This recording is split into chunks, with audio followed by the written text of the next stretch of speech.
안녕하세요.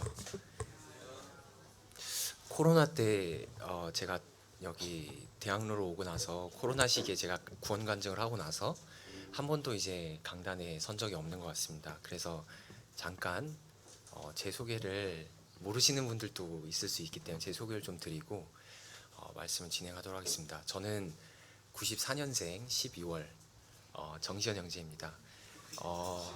한국 나이로는 31살이고요.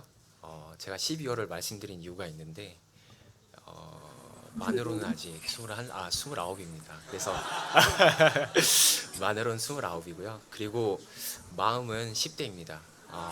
근데 제가 이렇게 10대라고 말하는 이유는 젊어지고 싶어서 이고 싶은 그 마음도 있겠지만 그 어릴 때 그 마음, 자랑하고 싶은 마음, 안 맞지 않는 부분들이 있다면 또 그런 부분에서 불평하는 마음, 또 그런 측면에서 본다면 되게 10대스럽다라고 제 스스로 생각하고 있고, 또 그런 부분들이 또 나이가 들어서도 하나님 앞에 순수한 마음을 가질 수 있는 그런 마음으로 계속 살아가고 싶은 그런 소원이 있습니다.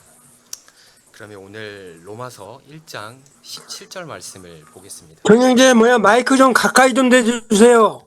네. 로마서 1장 17절 말씀 보겠습니다. 1장 17절. 제가 그러면 이 말씀을 읽도록 하겠습니다. 이 복음 안에는 믿음에서 믿음에 이르게 하는 하나님의 의가 계시되었으니 기록된 바 의는 믿음으로 말미암아 살리라 함과 같으니라. 제 성경이 킹제임스 말씀 성경이라서 조금 이제 개역 한글판이랑 좀 다를 수 있습니다. 그래서 이 점 양해 부탁드리고요. 저는 이제 이 말씀을 보고 그동안 참 신앙이라는 게 저는 참 잘 안 됐었고 믿음으로 말미암아서 살아간다고 했는데 이 믿음으로 말미암아서 살아가는 게 도대체 무엇일까? 그러면서 이제 제 구원에 대해서도 회의감을 느꼈었던 적이 여러 번 있었습니다. 그렇지만 이 부분을 제가 최근에 이제 킹제임스 성경과 같이 병행하면서 보고 있는 성경이 있는데요. 그 성경은 이제 히브리어 성경을 이제 한국말로 직역한 이제 성경입니다. 이 히브리 성경을 제가 다시 한국말로 읽어 드릴 테니까 여기 어떻게 나와 있는지 한번 잘 들어주셨으면 좋겠습니다. 제가 읽도록 하겠습니다. 이는 복음 안에서 하나님께서 어떻게 사람을 그분의 눈앞에서 이롭게 하시는지 나타났기 때문입니다. 그리고 이것은 처음부터 끝까지 믿음을 통해 된 것입니다. 이는 타나크는 즉 구약 성경을 말합니다. 여기서 구약 성경이 말씀하는 것과 같습니다. 그러나 의로운 사람은 그의 신실함으로 자기 삶을 살 것이다 라고 나와 있습니다. 우선 제가 이제 말씀을 좀 시작하기 전에 저는 이제 회사를 다니는데 그 회사 외 화장실에 가보면 좋은 문구들이 이렇게 있지 않습니까? 이렇게 좀 가장 더러운 어떤 배변 활동을 하는 그 곳에 어떤 그래도 좋은 생각을 하라고 하는지는 모르겠지만 거기에 보면 좋은 문구들이 이제 여러 가지 이제 적혀 있는 것을 저는 봅니다. 그래서 화장실 갈 때마다 그걸 보는데 제 마음에서는 이게 이거 아닌 것 같은데 하는 그런 생각이 들어서 잠깐 이야기해 보려고 하는데요. 이거 강한서 형제님께서도 전에 한번 말한 적이 있었던 것 같은데 그 왜 시인 나태주님의 이제 그 풀꽃이라는 시 많이 알 것입니다. 다들 한번 봤을 텐데요. 자세히 보아야 예쁘다. 그리고 오래 보아야 사랑스럽다. 너도 그렇다. 이게 오래 좀 들으면 오글거리고 이게 무슨 이런 말이 있을까 싶기도 한데 근데 저는 이 이야기를 볼 때마다 이 시를 볼 때마다 자세히 보면 예쁜 게 아니라 오히려 좀 부족한 부분을 나는 잘 보던데 이 사람은 어떻게 이 마음을 가질 수 있었을까라는 거에 대한 의문점은 저는 항상 그 화장실을 가면 품었던 것 같습니다.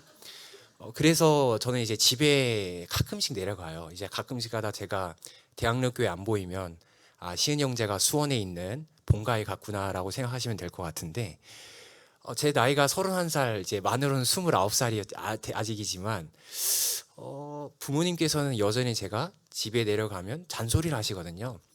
이제 어머니는 보통 이제 혼자 있다 보니까 잘 먹고 있는지, 제가 건강에 있어서 유의하고 있는지 그런 부분에 신경 쓰시고요. 아버지는 제가 어떤 인생에 있어서 생각하는 부분에 있어서 좀 더 저를 위한 고민들에서 나오는 어떤 이야기들이겠죠.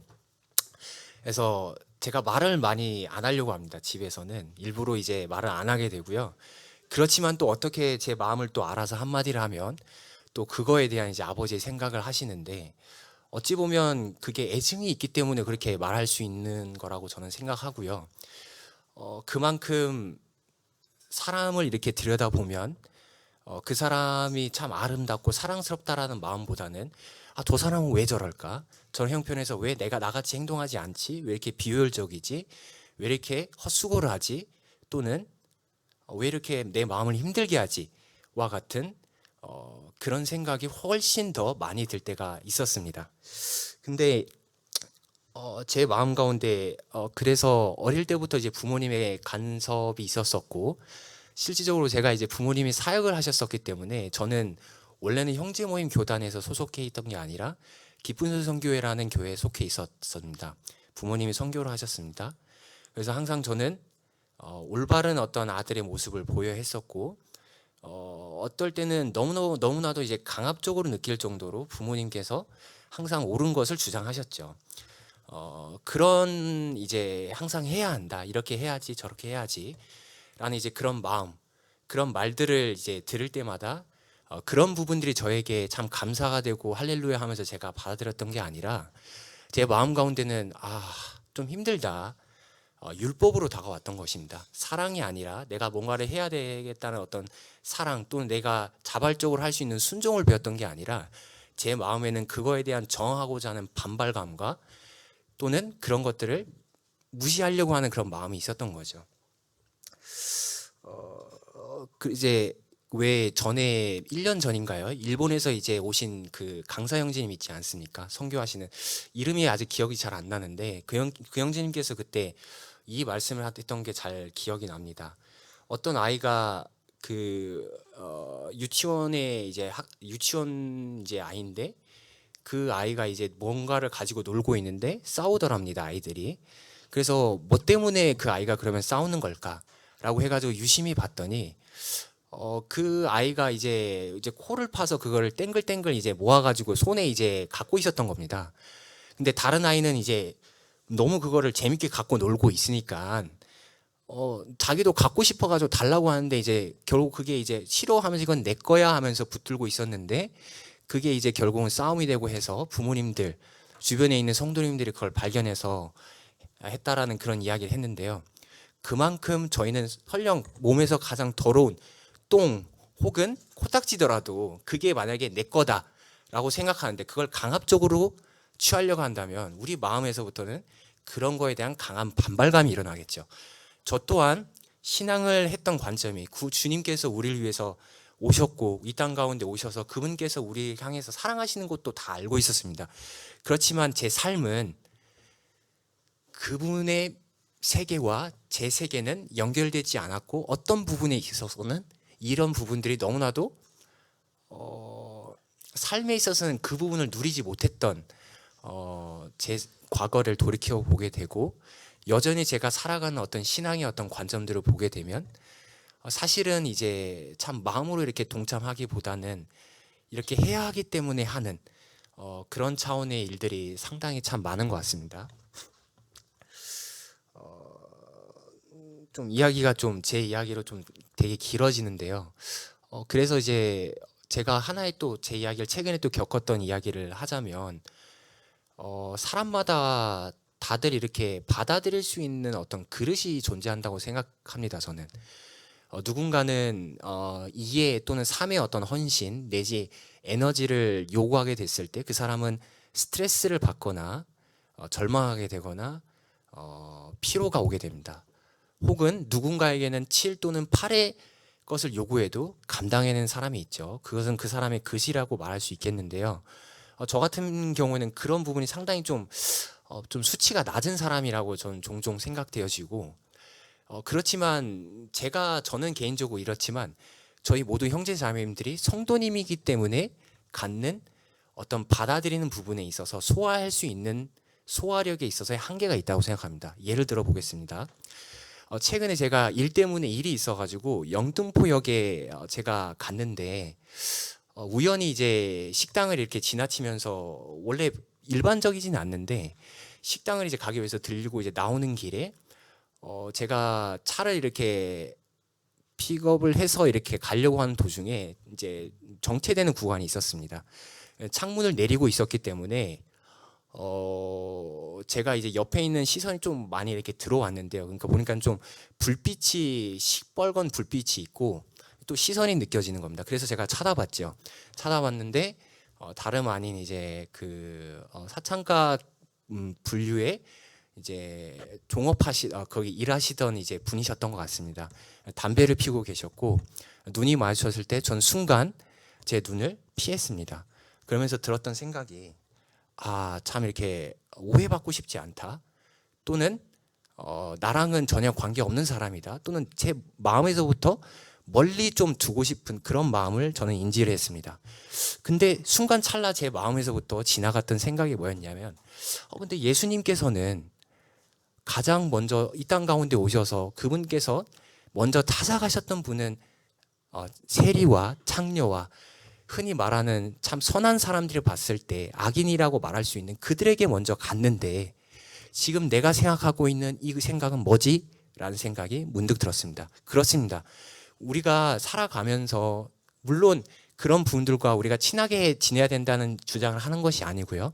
지금 제가 말씀드리고 있는 것은 제 마음 안에 있는 무의식 중에 존재하는 선과 악을 구별하고 어떤 말씀의 관점에서 사랑의 관점에서 그 사람을 품을 수 있는 마음이 아닌 그 사람을 거부하면서 나는 이렇다라고 하면서 내 스스로를 위에 두고 있는 마음을 보았다는 지금 이야기를 잠깐 하고 있는 것입니다.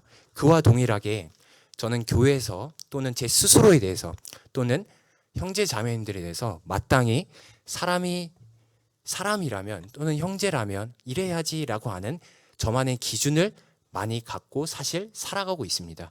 표현은 하진 않지만 저는 이제 사람을 보고 하면 이렇게 그 사람에 대해서 이렇게 좀 저 사람 어떤 사람이지 하면서 이렇게 유심히 쳐다보면서 분석하고 그런 걸 좀 약간 좋아하는데요. 그렇다 해가지고 너무 부담스럽게 볼 필요 없습니다.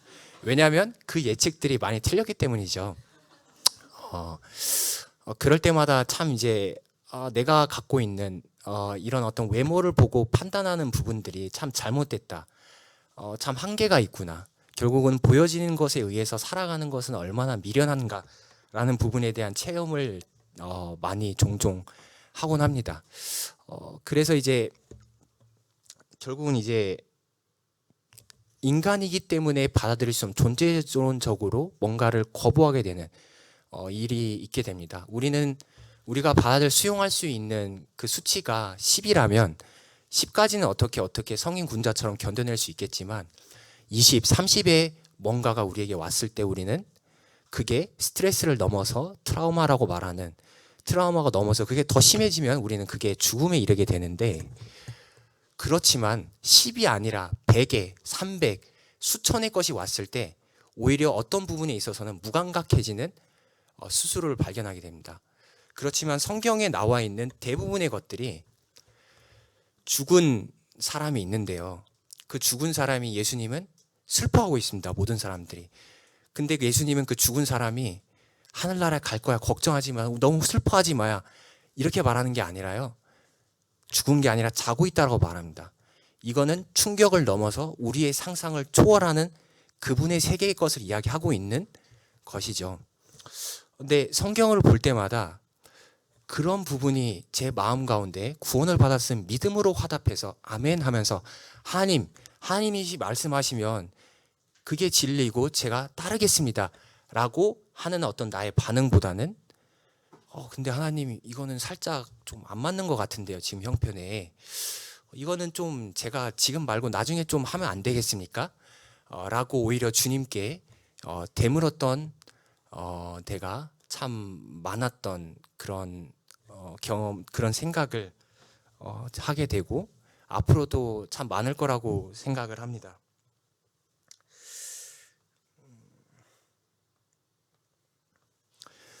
그래서 이제 좀 더 생각을 확장시켜서 나아가서 그렇다면 예수님께서는 왜 그 창녀들과 세리에게 찾아갔을까라는 것에 대해서 제 개인적으로 좀 약간 생각해보는 시간을 갖게 되었습니다. 그 시간을 생각해 보았을 때 제가 구원받았던 시점, 정말 절망 가운데 참 그 네팔이라는 환경을 벗어나고 싶고 죽고 싶고 그분 없이는 참 절망 가운데 빠져 있었던 제 모습을 떠올리게 됐고요. 세리와 창녀는 변명할 수 있는 게 없지 않습니까, 사실. 김성희 형제님께서 연대기 반에 있으셔가지고 가끔씩 제가 이렇게 못 나오고 하면 물어보십니다. 그럴 때 저는 이제 변명을 하고 싶은 마음이 있죠. 제 마음 가운데 형제님, 제가 그 전날 뭐 2시, 3시까지 뭘 한다고 형제님 늦었습니다. 눈 떠보니까 9시였습니다. 아무리 선한 이야기지만 제 가운데 뭔가에 대해서 묻고 따지는 그런 게 오면 제 마음은 형제님 그게 아니라 저는 마음은 이랬는데요. 그러고 싶은 마음이 어쩔 수 없이 올라옵니다. 제 마음 가운데. 그렇지만 여기 지금 주님께서 찾아가신 세리들과 그 창녀들은 그 마음조차도 무너진 상태였을 거라는 결론에 저는 다다르게 됐습니다. 예수님께서 그들에게 찾아갔을 때 처음에는 자기의 것으로 가지고 보이는 현상에 따라서 주님 앞에 반응을 했겠죠. 그렇지만 곧이어 하나님의 말씀이 선포되고 하늘의 것이 그분의 왕국의 복음이 선포됐을 때 그들은 그 부분을 수용했습니다. 복음을 수용하는 그 믿음만이 아니라 우리가 살아가고 있는 매일 가치의 매일의 그 삶에서의 믿음 또한 동일하다고 생각되어졌습니다. 그래서 오늘 그 로마서 성경 17절에 보면 이렇게 그러나 의로운 사람은 그의 신실함으로 자기의 삶을 살 것이다라고 되어 있습니다. 그 킹제임스 성경이나 다른 성경에는 이렇게 믿음으로 살아간다라고 되어 있지만 여기에는 신실함이라고 표현이 되어 있습니다. 근데 이제 조금 많이 맥락이 좀 다르지 않습니까? 다른 게 아니라 어떻게 보면 좀 더 이해하기 쉬운 어떤 차원으로 이렇게 풀어서 이야기하고 있는 것 같습니다.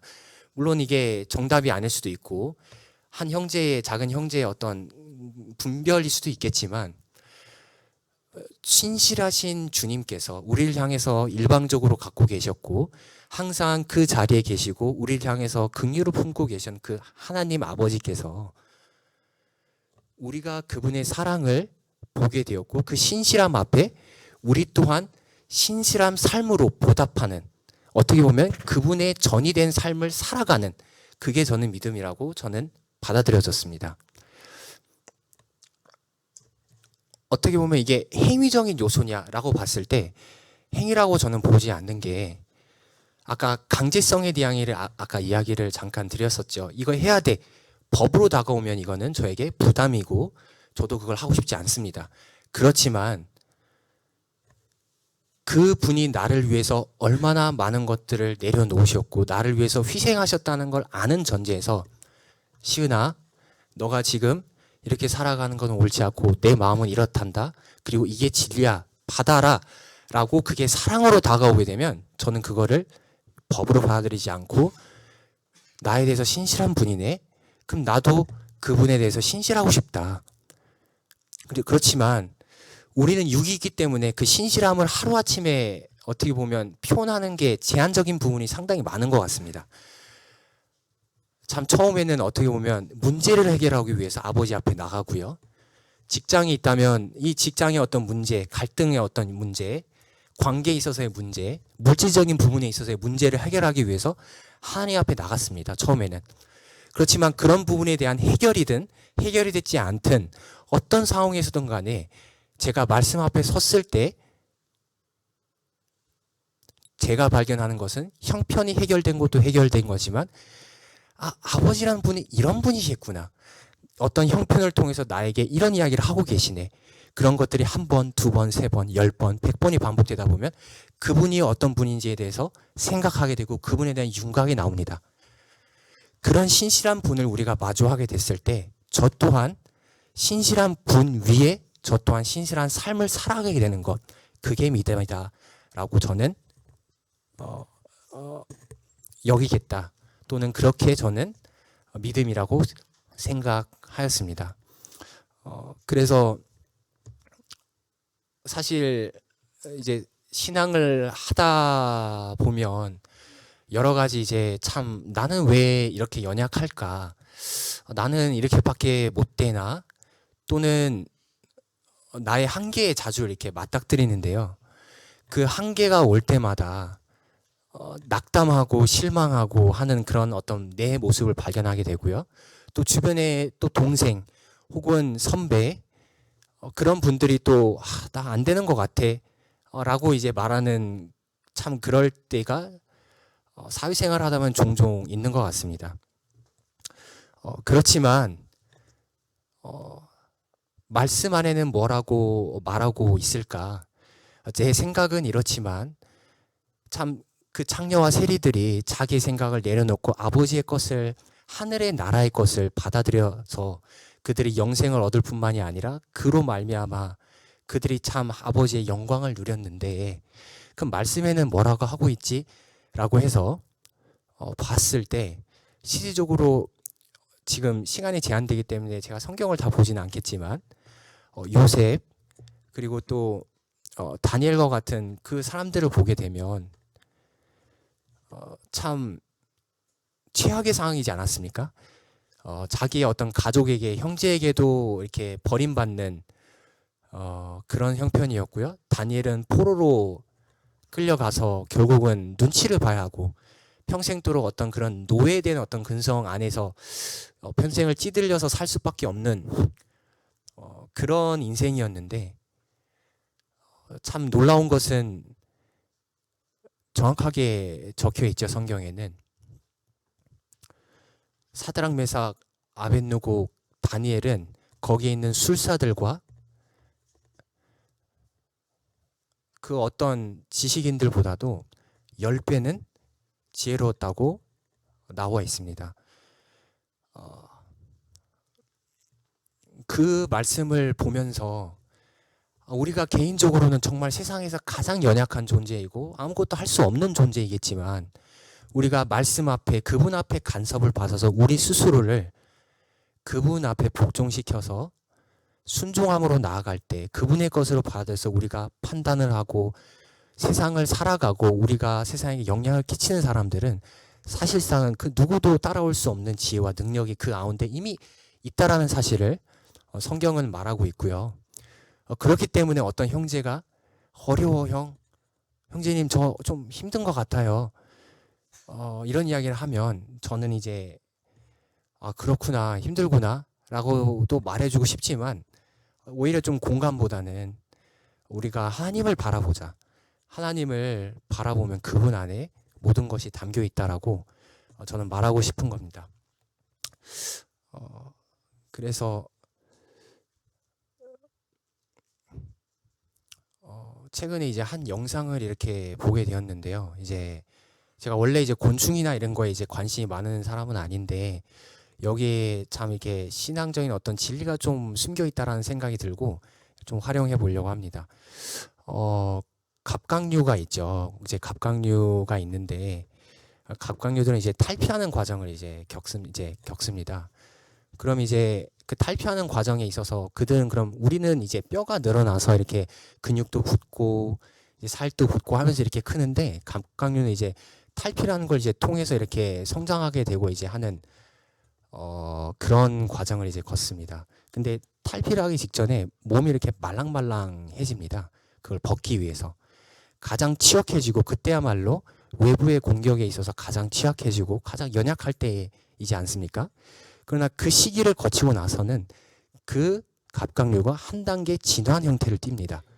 그리고 전에는 오히려 포식자를 통해서 이렇게 포식당하는 그런 그런 관계 어떤 그런 질서 가운데 있었다면 그 이후의 모습은 어떻게 보면 여전히 포식을 당할 수는 있겠지만 그래도 쉽게는 당하지 않는 그런 모습으로 나아가고 뱀은 이제 갑각류는 아니겠지만 그래도 뱀도 이제 탈피를 하죠.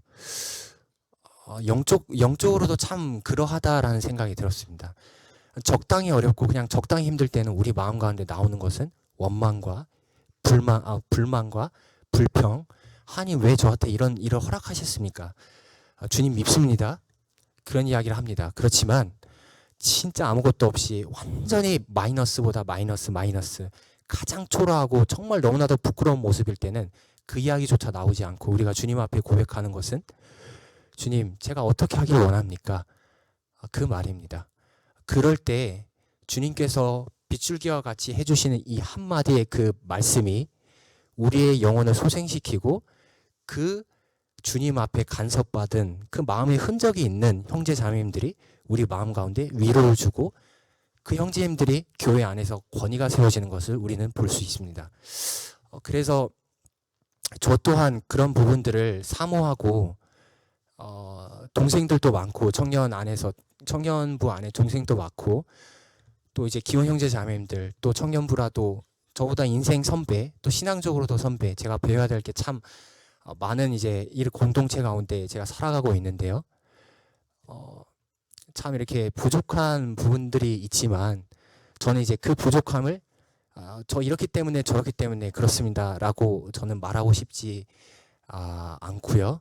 그리고 이제 앞으로도 아마 그런 주장을 할 겁니다. 하겠지만 그럴 때마다 믿음으로 옆에서 이렇게 독려해주고 시은 형제 그렇지만 말씀에는 이런데 어떻게 생각해 하면서 저에게 도전을 해주신다면 그런 부분들에 대해서 제가 받아들이고 주님 앞에 생각해 보면서 다시 마음을 추스리도록 하겠습니다. 짧지만 말씀 여기서 길지만 말씀 여기서 마치도록 하겠습니다. 죄송합니다.